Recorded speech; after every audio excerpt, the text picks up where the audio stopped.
Dobrý den, vítám vás u krátkého videa o vodě. Proč zrovna o vodě? Voda je to nejcennější, co od matky přírody jsme dostali. Obyčejné H2O.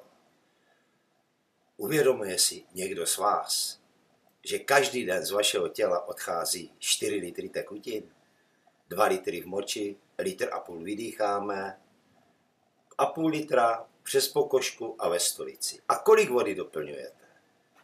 Velice málo. Pokud si myslíte, že pijete čaje a různé jiné nápoje, že tím zabraňujete dehydrataci, není pravda. Každá tekutina má svůj vlastní režim v těle, ale pouze voda nás baví dehydratace. Je třeba, abychom denně vypili ráno minimálně litr vody a v průběhu dne 2 litr vody. A k tomu čaje a jiné tekutiny, protože ty zbývající 2 litry vody nám vzniknou z metabolismu. V létě, když je teplo, všichni pijí.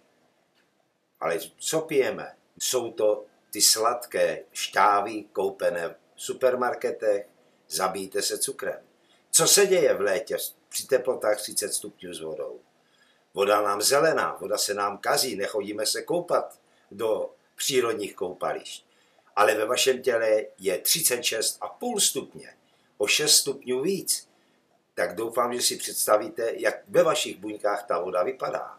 A kdo chce, aby tam v tom jeho těle byly ty žabince, tak je třeba chodit do lékárny, tam se prodává krmení pro žáby, ale kdo chce být zdravý, tak ať pije vodu a zastaví se u nás na bylinky. Jinak dneska můžu říct na zdraví a dáme si vodu.